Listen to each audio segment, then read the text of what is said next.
Hi, everyone. Welcome back to another episode of the SOULKATION podcast. I have two beautiful women with me today who is about to school all of us on life, friendships, business, soul care, self-care, self-love. We're just going to roll into all of it. Dr. Angela Anderson, Candace Morgan. Welcome to the SOULKATION podcast. Hello. So we'll go with Candace.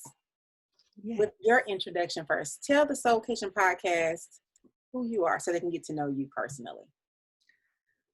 Well, hello. Thank you for having me, Logan. So excited to be here. I'm Candace Morgan. I'm a native Memphian, so I live in Memphis, Tennessee. Okay. I'm born and raised here. I work for a tech company. I've been there for 17 years, so I've been in the tech industry right now, almost 18. Really proud of some of the things that I've been able to accomplish in that role. I was recently awarded the Memphis Business Journal Award for Super Women in Business, where I received a cape. Yes, super excited about that. And I also serve in my community. I serve on several different boards. We have so many different ways to serve here in Memphis. So everything from Women United, which is part of the United Way, to I serve on a couple of chambers as well. I'm on the board for the Germantown Chamber. So I have the business side, the philanthropy side. I'm also a mom to 5 beautiful children. I have a college student in my house right now, so she's finishing up. And then I also have an older son, my pride and joy, and then my babies, I have a set of triplets that are 15 and they'll be 16, yes. They'll be 16 in just a few days. So we're figuring out the sweet 16 in quarantine. So that's just a little bit about me. Wow. Beautiful, beautiful. Thank Dr. you. Angela. So my name is Dr. Angela Anderson, and I am an internationally certified executive leadership coach. Also, the #1 international best-selling author of the book, Now What? Get Over Yourself and Move. Yes, that's it, Logan. That's it. And so also a mom, like sister and I have this thing, she'll say, I have triplets, and I'll say, yes, and I have 2 daughters born on the same day, 4 years apart. So I guess it's just this thing between us to have babies at the same time, right? So yeah, like in my work life, I serve in a corporate capacity, usually helping with leaders and their teams around topics like motivation, team dynamics, communication, critical conversations, just a number of things. Right now, I'm really leaning more towards the diversity and inclusion side with the current project that I'm working on. So yeah, I appreciate you having us on and giving us this opportunity to share this time with you. Of course. I already know it's about to be really, really good. So tell everybody why you all call each other sister. Ooh, who should begin? Go ahead, sister. You begin. You go ahead, sister. Okay, so we call each other sister because our friendship spans over 14 years. We initially worked together and developed this, kind of work relationship, this support that we have for one another, cheering each other on, even though, people say it is impossible. We believe differently, that you can have 2 women that are driven and successful or more and generally support one another. So it's really like a term of endearment that we have for each other, where friend just didn't seem like enough. And she's my sister. And so that's why we call each other sister.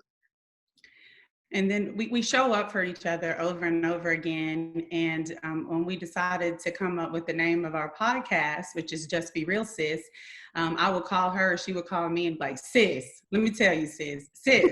And so we find ourselves sister, it just depends on what the, conversation is going to be about. So that's when it's serious. When you say sister, that's when it's serious.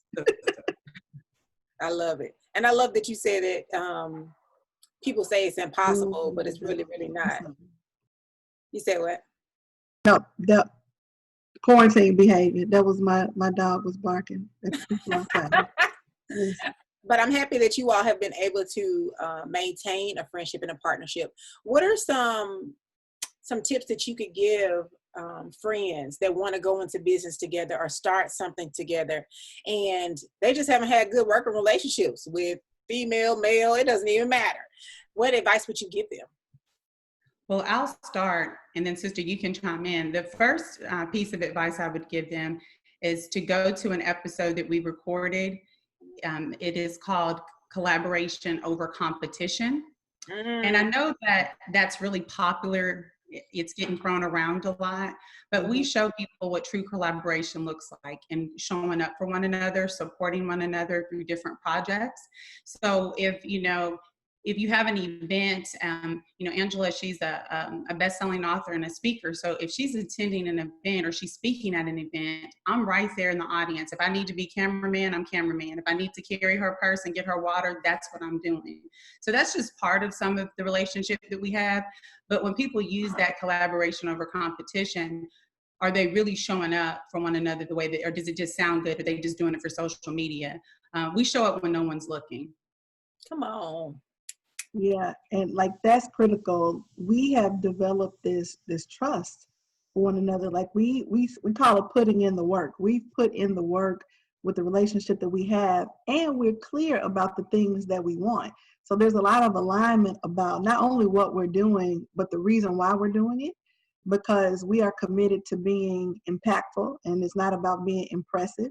And that's something that we share. And so I think once you're clear about what it is that you're aligning on, and you have two people with like a ridiculous work ethic, that's important too.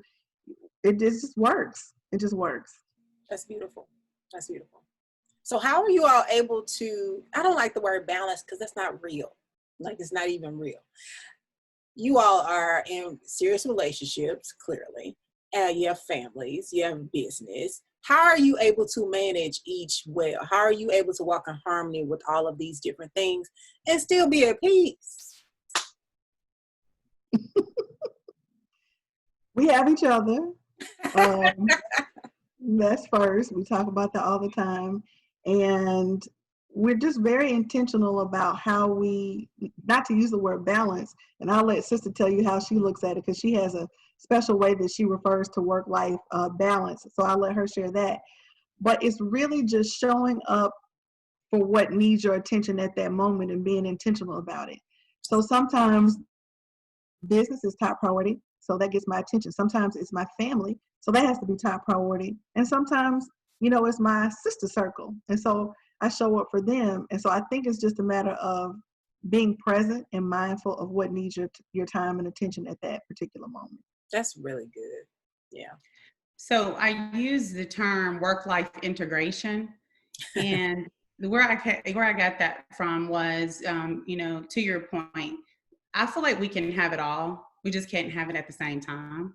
And so with that, you have to think about where you spend your time, and we look at time and we take it serious. So if it's something, that I'm trying to accomplish, I'll give you an example.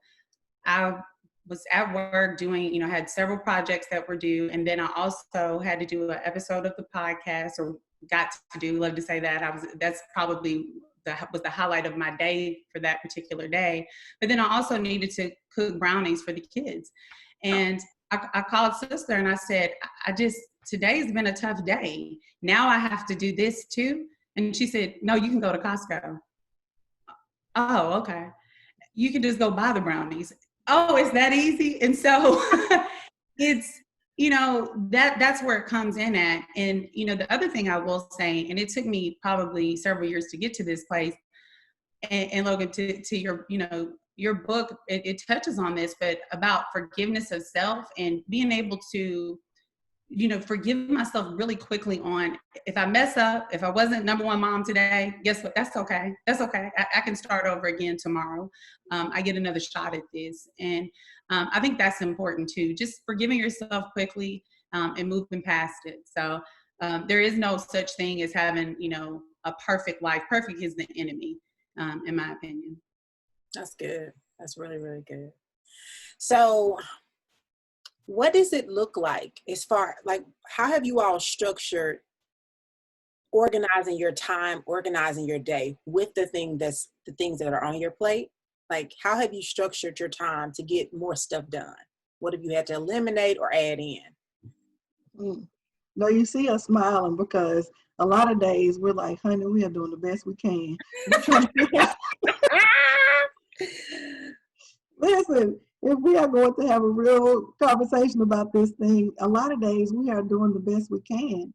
You know, we prioritize, once again, what's most important, and we try to watch for those areas in our schedule where maybe we're dedicated to things that aren't necessarily important, or, you know, moving you towards your goal and minimizing those things. One thing about us, and we have each other as accountability partners, which is also an advantage, we don't really waste a lot of time. That's good. Because the way that we think about time is so different, and we know it's not renewable and we don't get it back. And so we try to make sure we really honor time by not treating it casually.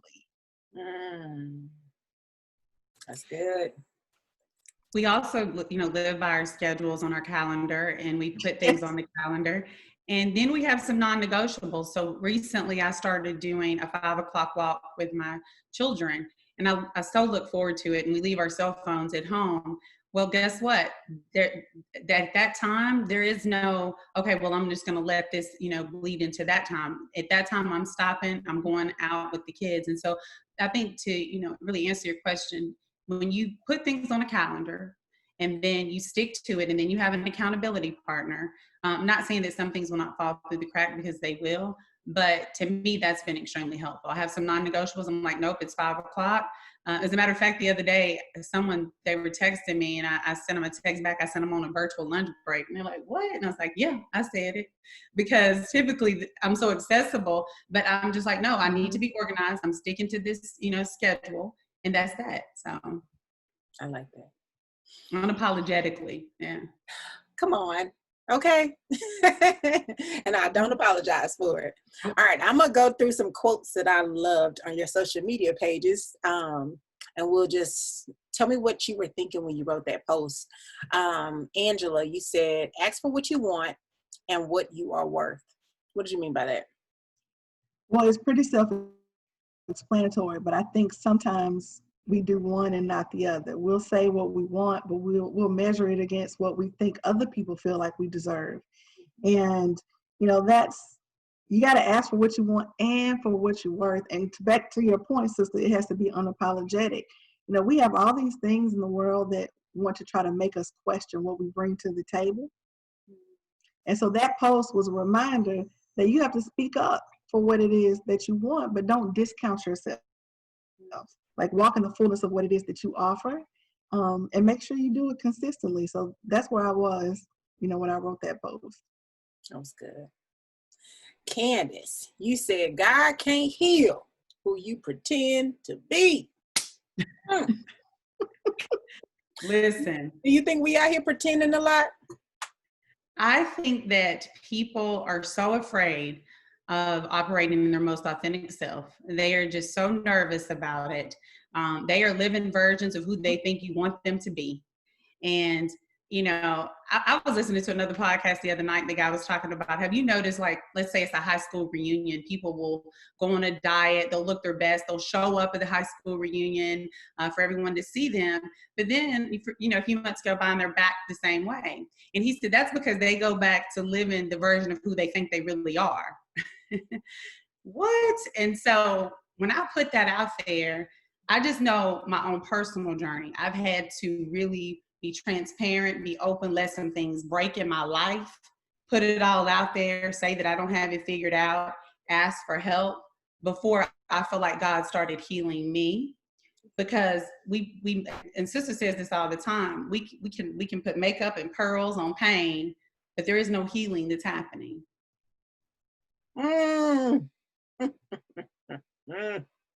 So good. So good. It's so true. Angela, you said your mental health is more important than other people's feelings. Why are we so bothered by what other people are thinking or what they are feeling all the time? Listen, that is the lesson of the day. Too often, people, and we walk around and we gauge what's right for us based on the opinions, feelings, behaviors of other people. And like, there's something that I did a video the other day, and I was like, you'll never walk in the wholeness of who you are as long as you're holding on to the fragments of someone else. Yes. And so we govern ourselves based on how other people respond to what it is that we bring, as opposed to just operating in who we are. To Sister's point about perfection, we did an episode called The Guise of Perfection, right? Like, you got to make sure that you take care of yourself in a real way. And then if the people that are supposed to be in your life, they'll be there, because your realness will attract what's supposed to be there. Yeah. And that's it. So don't worry about what other people think. Protect your peace. Come on. Protect your peace. At all costs. I have a quote. It says, one of the things that, and when you look at authenticity, it says that it's the daily practice of letting go of who we think we are supposed to be and embracing who we actually are. Yeah. And it says that we don't realize this, but authenticity is the one thing more than anything that makes us unique. Mm-hmm. Yeah. It's our separator. I don't understand why we think that it's not good enough. Because it's clear that God was like, you're a reflection of me. You look like me, you sound like me. He says we're the fragrance of Christ. So we smell like him, you know. But yet we look to the girl on the right and it's like, well, I think her gift or the attention that she's getting is better, you know. So I have to contour myself so I can be like that, when really who you are is great enough. Yeah. Yeah. I mean, that's it. That's exactly it. Like, you know, you did our episode, we found ourselves like, every time you said something, we were like, like, we were so excited to have you on. And like, we were learning, even though we were interviewing you, we were learning. And even after that episode, Sister and I got off and we were like, girl, do you not feel completely lifted and fulfilled after that conversation? Exactly. So I think, you know, we talk a lot about drive and gifts. And, you know, I'm like, the reason why I can appreciate drive in somebody else is because I know what it looks like. Yeah. So yeah, I can appreciate your greatness, and it doesn't minimize who I am or who the person next to me is. It's like, we all have light. Yes. Yeah. Yeah, we all have light. So I get excited. Like, when I get to do things like this with Sister and like with you and see the things you're doing, I get excited about it. Yeah. Just to even be connected to such, like, women who are not going to stop. Yes. Right. Yeah. I love it. I love it. All right, Candace, you said, if you're not changing it, you're choosing it. What are we out here choosing and not changing? I say that. It was a while ago. I scrolled down a little bit.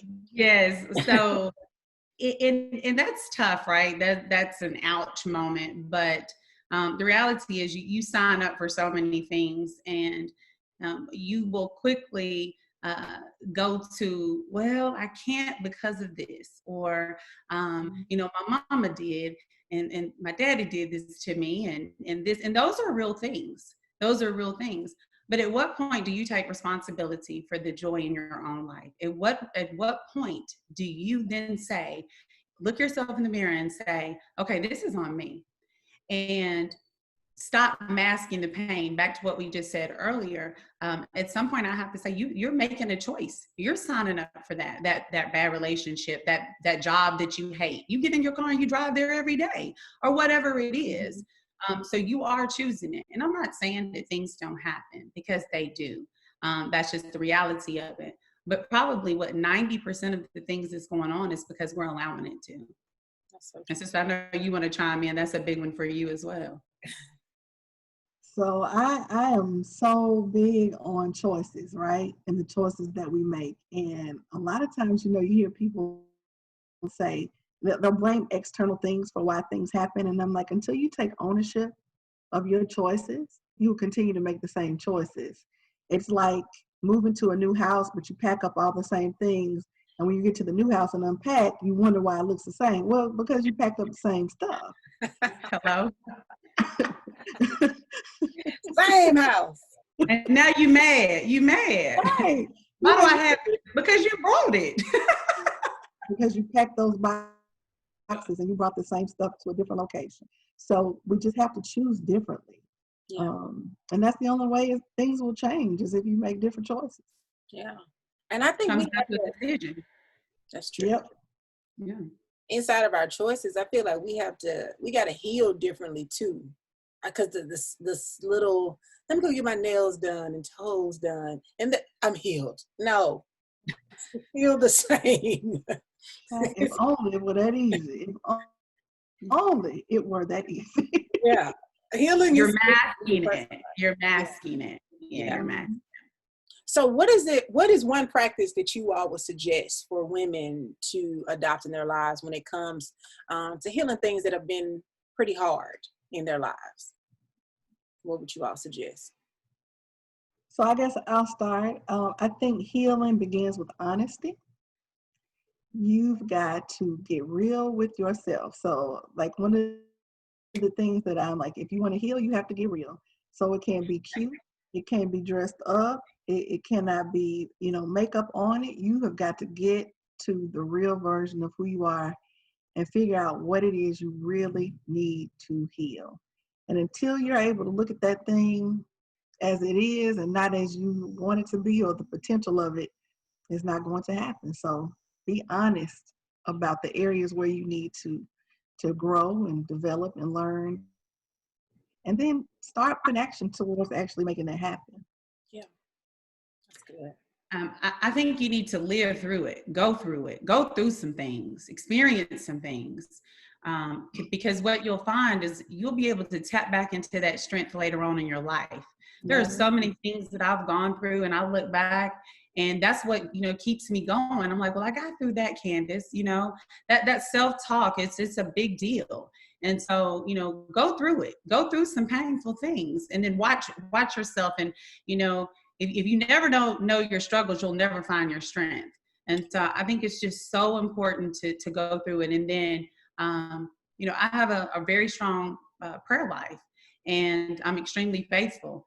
And he doesn't leave us. And when we're weak, he is strong. And I mean, we've heard that since we were little. We would sing Jesus Loves Me. But let me tell you something. That is the truth. That is facts. The moment that you just say, you know what, I can't, I surrender. Watch what happens. And I know this isn't, gospel hour, but listen, I'll go there if you need me to. Please go there. That's my life. Every time I'm trying to take control back over, Candace can do it. Lean not to my ends. What are you doing? Yeah. And so I think that's it. At some point, you will have to surrender. At some point, you're going to have to let some things break, in his timing. So that's my life. That's my personal journey. And maybe he's just working on me like that, because I'm still going through, the healing process. It's not you, sister. Clarity comes after chaos. Let me take a sip on that one. Listen. You got to go through some stuff. Yeah. And the great thing is, there is another side. He says that we're victorious, so we're going to be just fine. Mm-hmm. That's the joy of it. Yeah. Like that's how you celebrate when it doesn't look like you should be celebrating. That is how you tap into your ability to be thankful and say, I believe and I still have faith even when nobody else can see it, because you've already seen what it looks like when it's over. That's so good. Yes. Yeah. All right, we're going to do some rapid soul questions. So it's the first thing that comes to your mind. Uh-oh. Both of us at the same time, Logan? We just spitting stuff out? Let's do Candace and then Angela. Okay. Okay, cool. So name one person you think is funny. That's your sister, like, go. It's on me? Yeah. Oh, I don't know. One person I think is funny. There's so many. I was going to say Kevin Hart because I just watched him. He's the most recent person. Ellen. Oh, I love so many different comedians. Then there's my children. My daughter, my oldest daughter. She wins, my oldest daughter. Okay.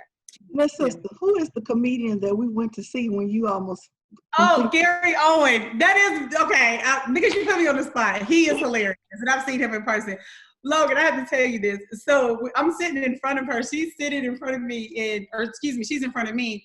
And the show, when the show was over, my husband said, "Are you gonna check on your sister?" I said, "What you mean?" He said, "Because you hit her in the back so many times because you were laughing so hard." So I was like, "Oh my gosh, he's hilarious." Gary Owen, that is who it is. I can't believe I forgot him. Shout out to Gary. I'm sorry. Angela? Yes. Who do I think is funny? Yeah. I think Tiffany Haddish is funny. Just because you talk about unapologetically yourself, she's it. So we think that it's funny, but it's actually real. Yeah. So that's what I appreciate about her. What dessert can't you live without, Angela? My favorite dessert is strawberry shortcake. Candace? Chocolate cheesecake for me. Okay. If you could go to dinner with anyone, who would it be, Angela? So that's a tie, right? So currently, I think about, of course, FLOTUS, our first lady forever, Michelle Obama. Sister and I are both avid Beyonce fans, but I'll give her that one because I know that's coming up. You know why? Like, it's so funny you talk about the power of manifestation. I have a copy of my book already autographed to her. It sits on my mantle for the day when I have dinner with her. Not if, but when. Come on. Yeah. It's already signed and addressed to her. That's a good idea. You know I'm borrowed it, right? Please. I think we have a whole table of people. So let's invite Michelle, Beyonce, Oprah, and Ava DuVernay. How about that? Yeah. You just say just one person. Yes. Come on, Sister LeBron. I better add people to the table. What's one book you all should believe everyone should read? Outside of the Bible and outside of your book, Dr. Angela, what's another book you would recommend? So I think because it's top of mind right now, Sister and I just did an interview with Minda Harts. And Minda. Yeah, we did. And so that's kind of top of mind right now. So her book, The Memo, and I have another one, The Tradition by Jericho Brown, who happens to be my college classmate. He won the Pulitzer Prize in Poetry this year for his book, The Tradition. So it's excellent. I mean, even if you don't necessarily like poetry, it's a powerful book. So thank you. Candace? A book that I will read over and over again, and it's been so helpful with my team, is the 21 Irrefutable Laws of Leadership by John Maxwell. It's one of my favorites. Gotta love John. Yes. All right. So what are you all looking to do next, and how can we support you? I'm gonna share the podcast with the listeners so they can follow your podcast. Make sure you all subscribe to the podcast also and listen to an episode and leave a review. So what else can we do for you all? So I think to your point, just we're trying to get the word out about the podcast. We're really trying to have real conversations that matter, that oftentimes we have with our sister circles, but not in public. And so we want people to understand that it is possible for women to collaborate in an authentic and honest way and win as individuals and collectively. So just getting people to follow us on Instagram is at Just Be Real Sis. Our Facebook page is Just Be Real Sis Podcast. And just connect to us, like engage and share and tell your friends about it and let us know what you think about the conversations that you hear us having. Yes, that's it. Continuing the conversation, helping us with the message, getting it out, because it's real conversations with real women. Absolutely. I love it. Thank you all so much for coming on the SOULKATION podcast. This was perfect. Thank you for having us. Of course. All right, everybody, make sure you share this episode with your best friend. This is something that she wants to hear, I'm sure, as well. And I'll see you all on the next episode of the SOULKATION podcast. Have a good one.